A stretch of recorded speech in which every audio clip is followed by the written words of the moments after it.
only. 1 John chapter 5, I read only verse 4 because it's one of the most important verses that should guide your life as a believer. For whatever is born of God overcomes the world. And this is the victory that has overcome the world, our faith. That's all I want to preach on. For whatever is born of God overcomes the world. And this is the victory that has overcome the world, our faith. The title of my message today is No Shaking. Please look to your neighbor and say no shaking. No shaking. Look to another person and say no shaking. Oh. No shaking. Because this particular verse of scripture is all that we need to overcome every vicissitude of life, every storm of life. The challenges that you are facing, let me say to you, this particular verse assures me that whatever challenge you are facing will come to pass. Amen. That crisis that is in your life will eventually disappear. Amen. The storms, the very heavy storms that you are facing, there will be great calm eventually. Amen. That sickness, you will be healed of it. Amen. That's the essence of this particular verse of scripture. So I challenge you as a child of God to pick up your courage for a brighter future. Because he says, whatever is born, except you are not born of God. If you are born of God, a responsibility is placed upon heaven on your behalf to overcome. In other words, when you are born of God, you operate the overcomer's spirit. And that means there is a tool that God has given to us in this particular verse. The moment you get born again, the Bible says the day that we get born again, Romans 5:5, that a measure of God's spirit and joy is deposited in your life. And a measure of faith also is deposited. And he says, when you get born again, I have given you already a tool with which to overcome every vicissitude of life. And that tool is your faith. And for whatever is born of God overcomes the world. The world does not overcome you. And I want to say to you that challenges can come in any form. A challenge can be a time of crisis that you have never seen before. It can be storms that hit you so hard, harder than the tsunami. And it can be a season of so many troubles. You go into one trouble, you think you are just getting out of that. Before that one ends, another steps in. And before that one, before you know it, you have about 4 crises on your hands. But what God is saying is, I have made an everlasting provision for you to live the overcomer's life. And once you are born again, your faith will command victory for you unfailingly so. Unfailingly so. All you need is just give your life to him. I don't know what crisis is rocking your life today. I don't know. But Jesus confirms that we will always have troubles. And that's in John chapter 16 verse 33. He says, in the world you will have tribulation, but be of good cheer. That's why I said no shaking. So what Jesus is saying is, in this world there will be trouble, there will be crisis, but no shaking. When he says be of good cheer, what Jesus is saying is, no shaking, I have overcome the world. And Jesus is the only one who can overcome the world on your behalf. How many things have you struggled and struggled and struggled on your own and you could not accomplish until God came to help you? I always remember one day in our bathroom in Nigeria before we came to UK, one mosquito entered my bathroom when I was inside the bathroom. And I was chasing him all over the place. When I tried to kill him, he just fly away. It's like somebody was telling him, he's coming, go. And I could not. I tried my best. That mosquito escaped me. Then something told me, why are you troubling yourself about this mosquito? Sit down. Then I sat on the WC, just like this. I sat. And I was dizzying myself, singing and praising God. Then the mosquito came and landed on my leg. God brought the mosquito to my leg. And I said, chicken. Quickly say to your neighbor, no shaking. No shaking. There is no need for you to shake. Because once you are born again, the Bible says you will overcome every crisis that comes your way. He says you will overcome every challenge. Why? Because faith has been deposited in you, and it is the tool for the overcomer.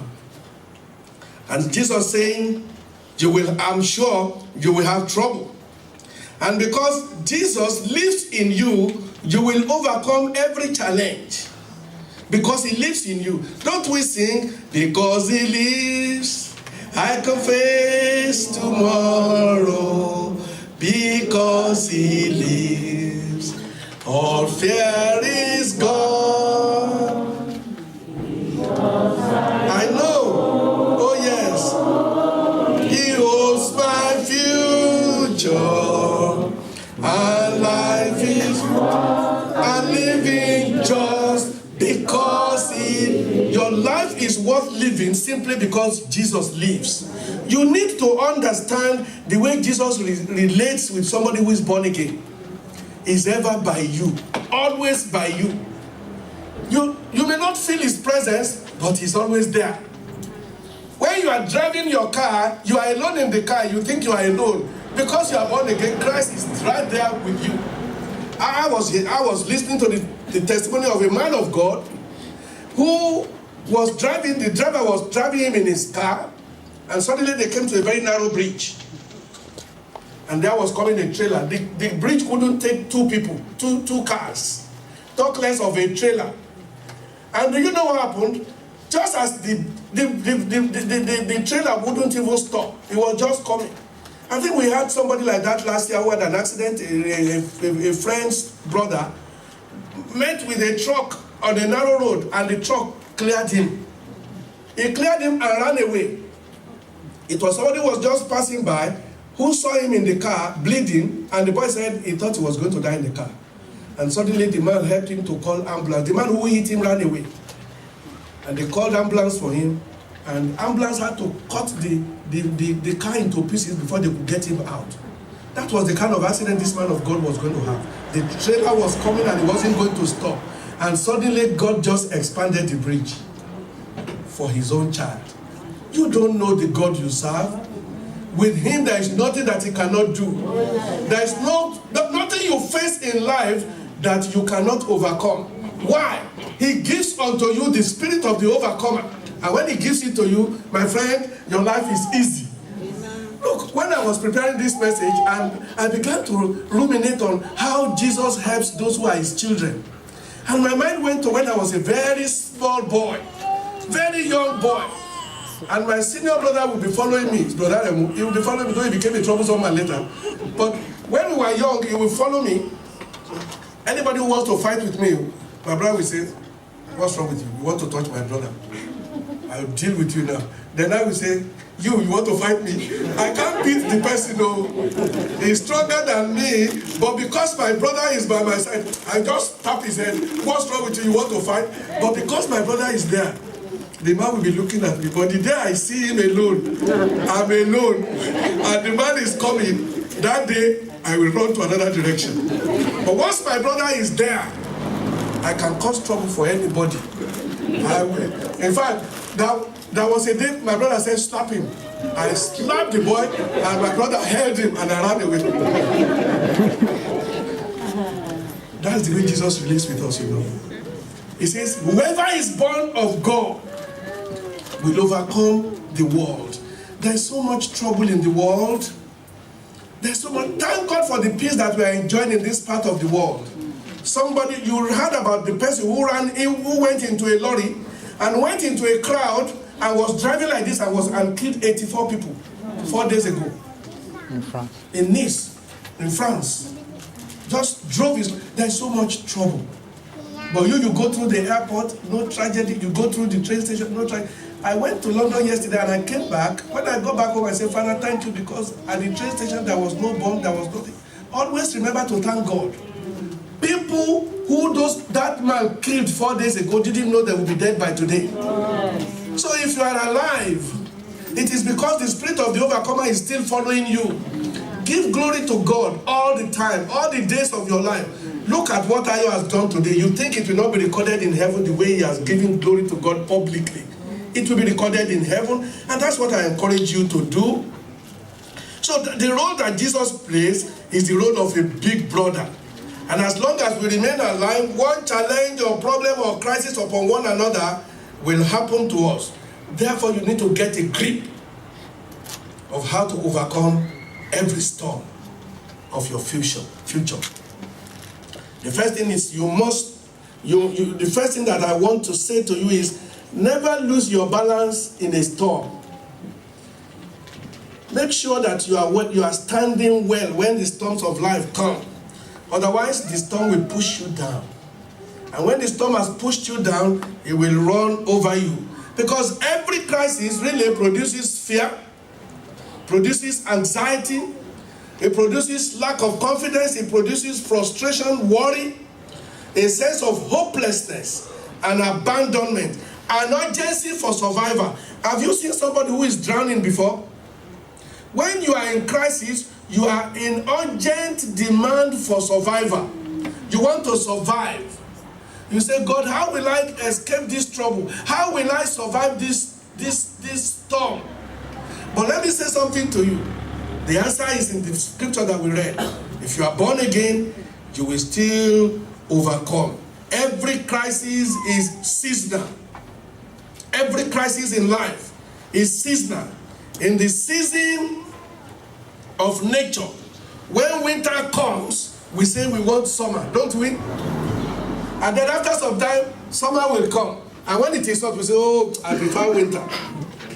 Do you know that many of us behave like that? When it is winter and it's very cold, you say, I pray that summer will come quickly so I can wear my t-shirt. Then God brings the summer. And the summer comes, you can't use your duvet. You sit in your living room, you are sweating. No air conditioner. You open the windows, flies come in. And you say, oh, these flies. I think it's better to have winter. You are shifting again back to winter. That is to say to you that even in nature, changes are constant. Let me say something to you. Nothing in life is permanent. Only God. God is the only one that is permanent. Nothing is permanent in life. And I say to you that whatever you go through in life, it is just for a time. Your life is also in seasons. Your life is in seasons.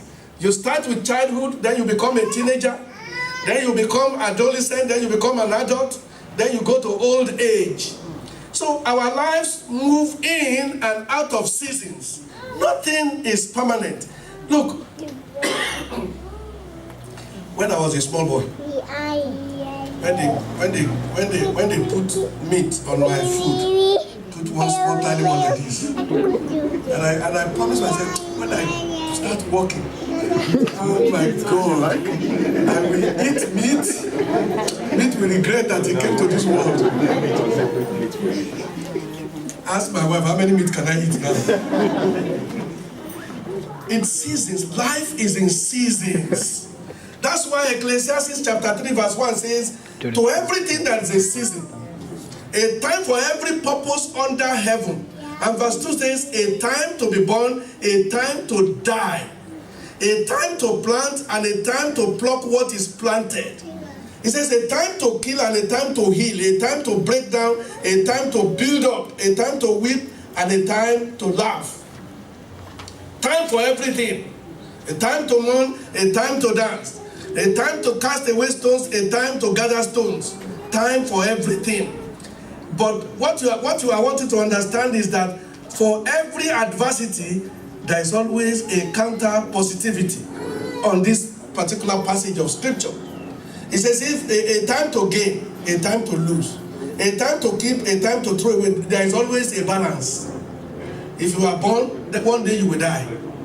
If you tear something, there will be a time to sow, a time to keep silent, a time to speak. In fact, if you are silent all the days of your life, you need deliverance. There must be a time to speak. There must be a time. If you speak when you are not supposed to speak, they will say you are crazy. If you don't speak when you are supposed to speak, they will say you are a dense man, dunce. So a time for everything. Everything has its own time. That's the way God created humanity. And this scripture shows me that everything changes. Therefore, you must understand that whatever you are going through today will come to an end. I don't know what it is. If it is unemployment, it will come to an end. If it is that you are looking for a job, it will come to an end. If you are looking for a child, it will come to an end. If you are looking to be married, it will come to an end. Jesus is the same yesterday, today, and forevermore. He's the only one who is constant. Nobody. And so God is in charge of every change. Whatever change that you expect or you are anticipating, God is the one that is in charge. So I assure you today that crisis will come to a halt. And do you know that times of crisis, seasons of life, times of challenges, they have become God's way of ensuring improvement for your life. We were in a meeting with the general overseer the day before yesterday, stroke yesterday, and one of the pastors shared a testimony. You see, your crisis may be that you don't have money, and God begins to challenge you and says, do this, do that. You say, God, but you know that I don't have this money. How will I do it? If it is God, you better obey. Because when God says it, it means there is something at the end of the tunnel for you. This brother said he didn't know how this woman who was taking the offering knew that all that he had in his pocket was 65 pounds. He thought when he got to the meeting, when he gets to the meeting, that they will just release like 20 pounds, you know. And the lady who was doing the offering said, there is somebody here. What you have in your pocket is 65 pounds. Some accuracy of prophecy, you know. Some people are so accurate in their pronouncement of what God said to them. He said, you have 65 pounds only. God says, drop it. And the man said, why did I bring this money? Why did I bring this money? I should have brought that 25 pounds. Since he says God said, and I'm a pastor, how can I reject what God has said? Even if this girl is telling a lie, let it be between her and God, but I have to obey. So the man dropped 65 pounds. It was a Saturday meeting. And he got home, he was saying, God, why do you do like this to me? Why? What have I done? Then after some time, something told him, you are stupid. It is not God who says you are so stupid. You should have done like 10 or 15 pounds and bring 50 pounds home so that your weekend will not be ugly. He said, he got to the office on Monday and they said he needed to come and collect a parcel in the post office because it was a delicate parcel.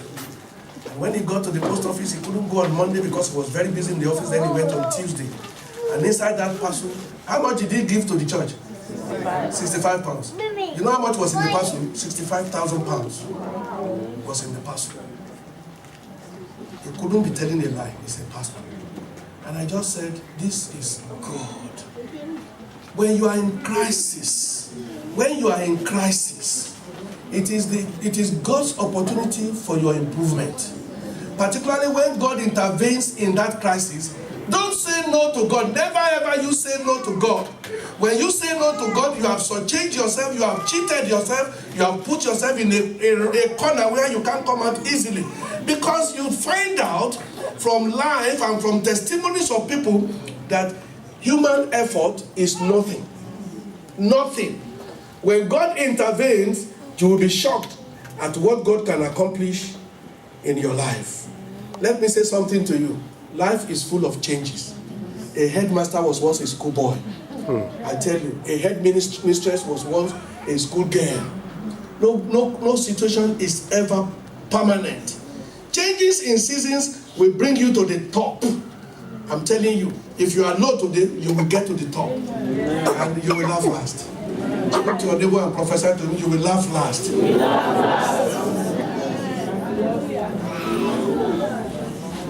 Now I'd like to say to you, every time of crisis is temporary. I have said that in different manners and in different ways. But let me quickly say to you before I close, a few of God's expectation for you or from you when there is crisis in your life. Because he says, whoever is born of God overcomes the world. And you need your faith as the tool for that overcoming. Number one, God expects you to outlast every crisis. That's the expectation of God. You must outlast every crisis. He says, for whatever is born of God overcomes the world. This is the victory that has overcome the world, our faith. So you must exercise enough faith to outlast every crisis. Your life is a work of faith if you are born again. Faith is what keeps you going through the bad seasons, the low times. Your faith dictates what you do during crisis, and God wants you on top of every storm. No doubting. No doubting. Don't doubt. You will go through that storm. You see, God does not deliver you from storm. He delivers you through the storm. He allows you to go through the storm so that you can give glory to Him. When Daniel prayed, did God deliver him from entering the lion's den? No, he went into the lion's den. If it were you, you say, oh God, I served you. See this lion. Then you'll be jumping like Muhammad Ali. God, see, you want me to go into this lion? No, he said, my God, I know my God will shut the lion's mouth. He prophesied it even before getting there. Meshach, Shadrach, and Abednego, they were going to put them in the furnace. The king was so wicked that he heated the furnace 7 times over the temperature. If the temperature was formerly 150 degrees centigrade, he multiplied it by 7, 1050 degrees centigrade. And so it became a seriously hot place. To the point that those who went to drop Meshach, Shadrach, and Abednego into the fire kindled on them. That was how hot the furnace was. And they said, we don't care, king. We will not bow down to your idol. Even if our God refuses to save us, we will still not bow. Let him, if we die, let us die. Just like Esther said, if I die, I die. If I perish, I perish. That's the way to deal with God. No crisis will ever swallow your life up. Amen. God expects that you should outlast every crisis. Number 2, God expects you not to panic. God doesn't want you to panic, my brothers and sisters. No panic. That's why I said no shaking today. Many of us Christians tend to panic quickly and unnecessarily. We need to Exodus 14:13. You need to Exodus 14:13. Let's read it. That's what you need to. Exodus 14:13 is what you need to. Exodus 14:13 says, and Moses said to the people, do not be afraid, stand still. Please say to your neighbor, stand still. Stand still and see the salvation of the Lord. Anyone who refuses to stand still cannot see the salvation of the Lord, which he will accomplish for you today. For the Egyptians which you see today, you shall see again no more forever. That is God's promise. Please say to somebody, do Exodus 14:13. That's what you should do. When crisis comes, just do Exodus 14:13. If you don't stand still, you can't see His salvation. Number 3, God expects you to plan for your post-crisis times. Post-crisis times. Let me give you an example. You are looking for a husband. That's just the example that came to my mind now. You are looking for a husband. You live alone. Make your table, your dining table for 2 people. And tell God, that's my husband's seat. Feel it, oh Lord. That's faith. He says it is your faith that will overcome the crisis of your life. The troubles and the vicissitudes of life, you will overcome only by faith. And when you do that, you trust God.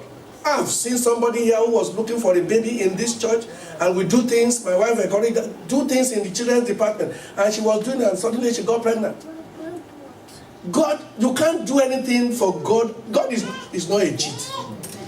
God is not a cheat. The God who we serve is not a cheat. He's not a witch. He's not a wizard. He's a loving God. And you are a loving child of a loving God. So, I expect that if you are in any crisis, God wants you to prepare for the post-crisis times.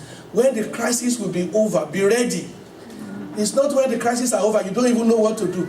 They say set table, you put fork on the right, you put knife on the left, then your husband will say, no, that's not the way, it should be the other way around. You get ready before he comes. Don't let him say you are a bush person.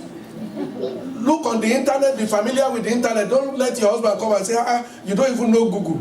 You are just, even to type something on Google, why are you shaking like this? Get familiar with the computer before your husband comes. Be prepared for him. Let him come and say, I'm happy that I married this woman. This is the kind of man I've been wanting. He wouldn't know that you have been taught in church to prepare.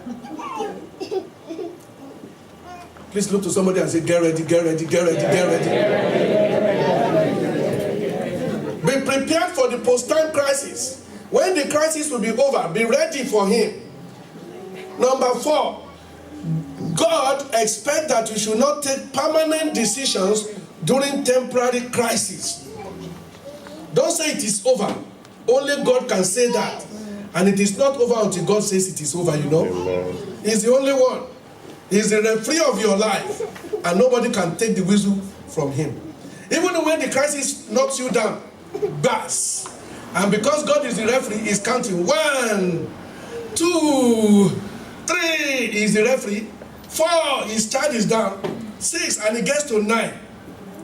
I'm the referee. He hasn't stood up. 1, you begin again. He will never count you out until you stand up.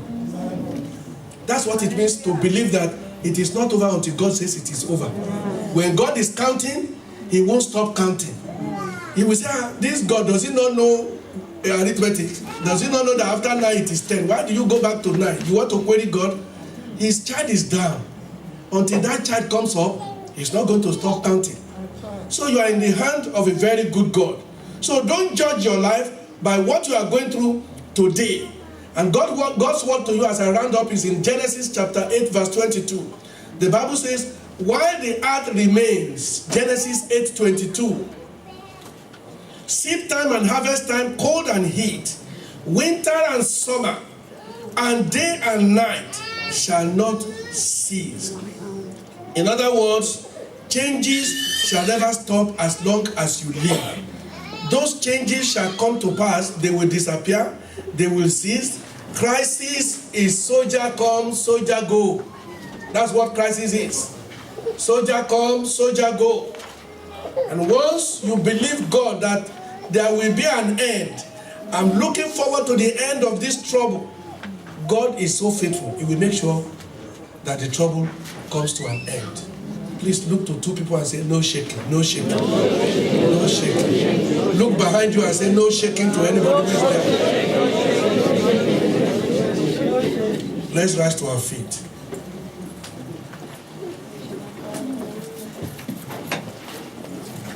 I don't want you to shake because God said to me that there is somebody in church who have been living with seasonal pains.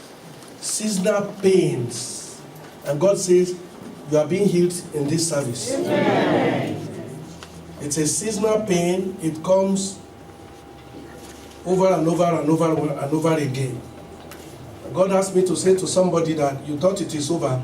God said to me to say to you, he has just started with you. Amen. It's not over. He said it's not over. And he sent one to my spirit this morning. He said, within 7 days, I will spring a surprise package for somebody. Amen. I want you to lift up your voice and begin to appreciate God.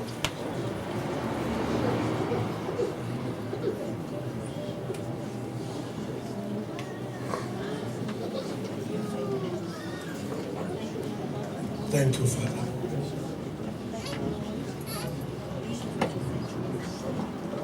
In Jesus' mighty name, we have time. Amen. The Lord said to me to say to somebody, what you thought you can't achieve, he says it will make you achieve it this year. Amen. You had thought, well, I can't make it, it's not possible anymore. He says he is the God that can reverse the irreversible, that he will ensure that you achieve it. Amen.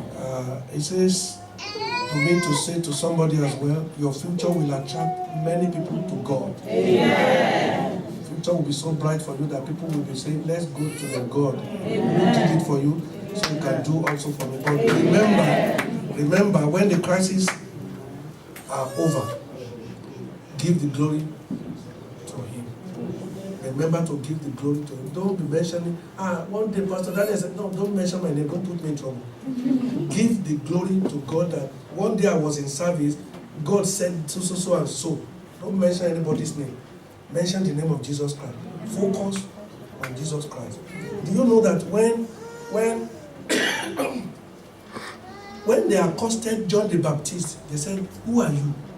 He said, I'm the voice of somebody in the wilderness, making the way for the Lord. They said, are you the Messiah to come? He said, no.